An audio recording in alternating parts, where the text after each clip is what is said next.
بسم اللہ الرحمن الرحیم۔ السلام علیکم معزز طلباء کرام، آپ سب کیسے ہیں؟ آج ہم نور الانوار کے سبق نمبر 70 کو پڑھیں گے، اور آج کے سبق کا عنوان ہے وجوب کی تقسیم کا بیان۔ اور آج کے ہمارے سبق کی عبارت ولما فرغ المصنف سے شروع ہوتی ہے۔ آئیے سب سے پہلے عبارت پڑھ کے اس کا ترجمہ کرتے ہیں،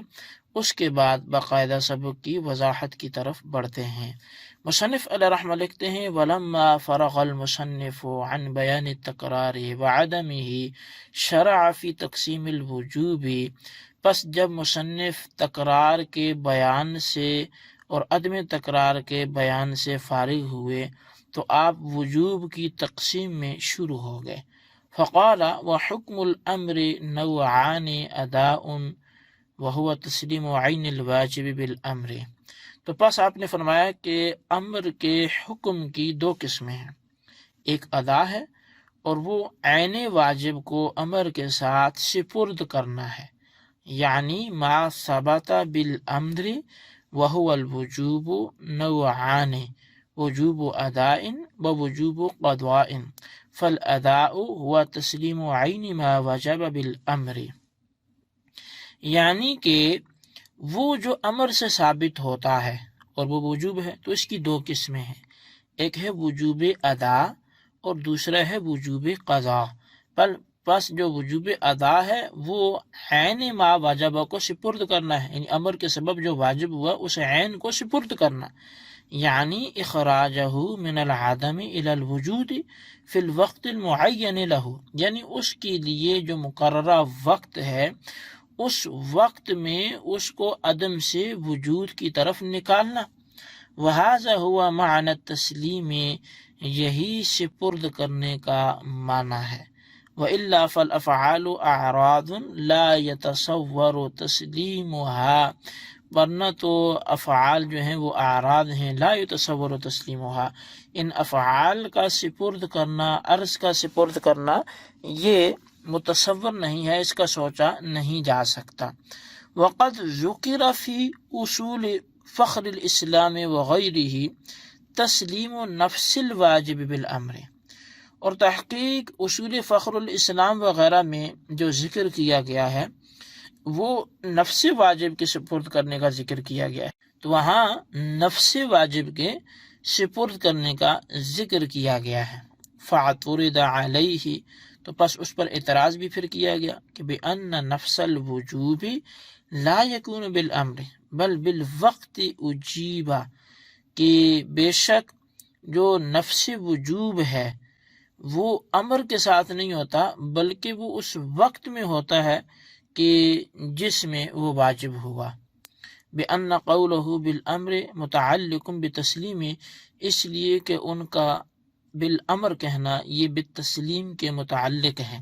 لا بالواجب، یہ بالواجب کے متعلق نہیں ہے۔ ولہذا بدل المصنف قولہ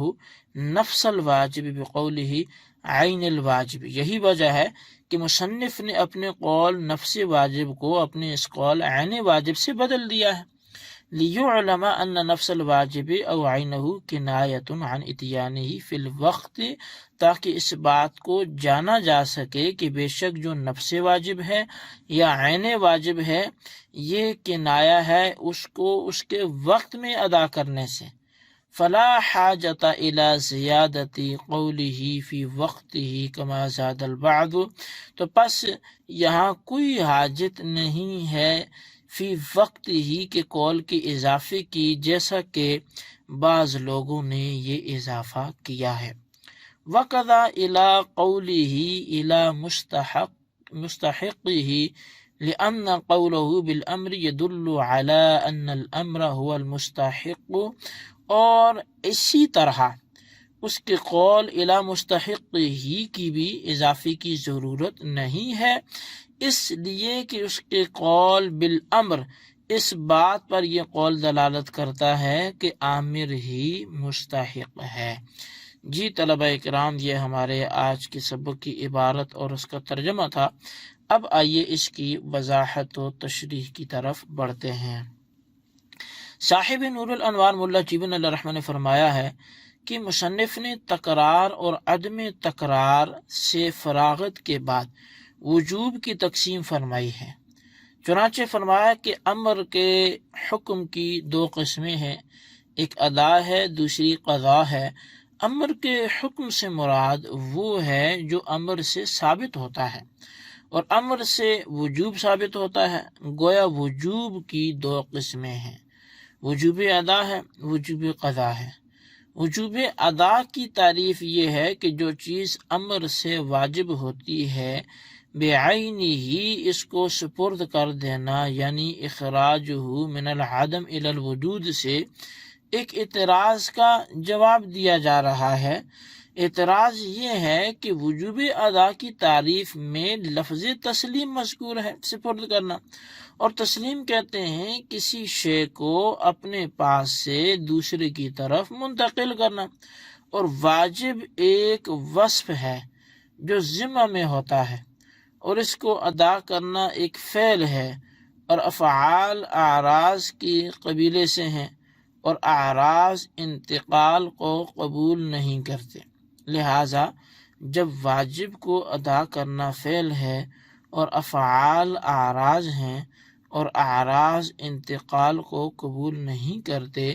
تو وجوب ادا کی تعریف میں لفظ تسلیم ذکر کرنا کس طرح درست ہوگا؟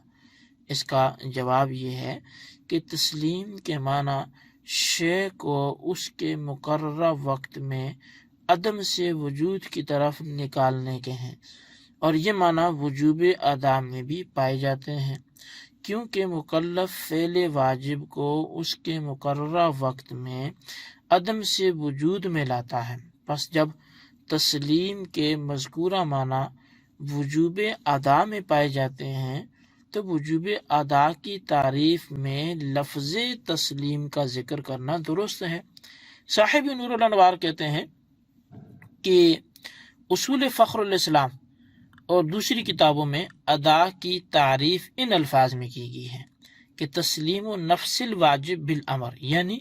امر سے نفس واجب کو سپرد کرنا۔ حاصل یہ ہے کہ اصول فخر الاسلام وغیرہ میں عین ما واجبہ کی بجائے نفس الواجب کا لفظ مذکور ہے، لیکن اس پر بھی یہ اعتراض کیا گیا کہ نفس واجب امر سے ثابت نہیں ہوتا بلکہ وقت سے ثابت ہوتا ہے، حالانکہ اس تعریف سے معلوم ہوتا ہے کہ نفس وجوب امر سے ثابت ہوتا ہے۔ تو اس کا پھر جواب یہ دیا گیا کہ تسلیم نفس الواجب بالامر میں بالامر جار مجرور تسلیم سے متعلق ہے، واجب سے متعلق نہیں ہے۔ اب مطلب یہ ہوگا کہ ادا نام ہے نفس واجب کو امر سے سپرد کرنا، یعنی نفس واجب جس کا ثبوت وقت سے ہوا ہے اس کو امر سے سپرد کرنا۔ اس صورت میں امر سے وجوب ادا حاصل ہوگا، نہ کہ نفس وجوب۔ بہرحال اصول فخر الاسلام وغیرہ میں مذکور وجوب ادا کی تعریف پر چونکہ اعتراض واقع ہوتا ہے، اس لیے مصنف علیہ رحمہ نے بجائے نفس واجب کے عین واجب کا لفظ جو ہے وہ ذکر کیا ہے۔ تو شارح علیہ رحمہ کہتے ہیں کہ وجوب ادا کی تعریف میں نفس واجب کا لفظ ہو یا عین واجب کا لفظ ہو، دونوں سے کنایتاً یہ مراد ہے کہ واجب کو اس کے مقررہ وقت پر ادا کیا جائے، اور جب ان دونوں لفظوں سے واجب کو اس کے مقررہ وقت پر ادا کرنا مراد ہے تو وجوب ادا کی تعریف میں فی وقت ہی کی قید کا اضافہ کر کے یوں کہنے کی کوئی ضرورت نہیں ہے کہ تسلیم و عین ما وجب بالامر فی وقت ہی، جیسا کہ بعض حضرات علماء نے اس قید کا اضافہ کیا ہے، اور بعض حضرات نے الی مستحق ہی کی قید کا اضافہ کر کے وجوب ادا کی تعریف یہ کی ہے کہ تسلیم و عین الواجب بالامر فی وقت ہی الی مستحق ہی، یعنی عین واجب کو امر سے اس کے وقت میں اس کے مستحق کی طرف سپرد کرنا۔ لیکن اس قید کی بھی بالکل ضرورت نہیں ہے، کیونکہ تعریف میں بالامر کا لفظ مذکور ہے، اور لفظ بالامر اس پر دلالت کرتا ہے کہ آمر جو ہے وہ مستحق ہوتا ہے، کیونکہ معمور بھی کا مستحق عامر ہی ہوتا ہے، اور جو مستحق ہوتا ہے تو اس کی طرف سے پرد کیا جاتا ہے۔ پس جب الا مستحق ہی کی قید بالامر کے لفظ سے مفہوم ہے تو الا مستحق ہی کی قید کو ذکر کرنے کی کوئی ضرورت نہیں ہے۔ جی طلبہ اکرام، یہ ہمارا آج کا سبق تھا، اس کی وضاحت تھی، اس کو بار بار سن کر سمجھ کر اس کا خلاصہ بنا کے اپنے رجسٹرز پر ضرور لکھیں، اور بالخصوص ان سوالات کے جوابات بھی دیں۔ سوال نمبر 1 یہ ہے کہ ادا کی تعریف کیا ہے، اور سوال نمبر 2 یہ ہے کہ وجوب کی کتنی قسمیں ہیں، وضاحت کریں۔ اللہ تبارک و تعالیٰ سے دعا ہے جو کچھ ہم نے پڑھا سنا اسے یاد رکھنے کی توفیق نصیب فرمائے، آمین بجاہ النبی الامین صلی اللہ علیہ وسلم۔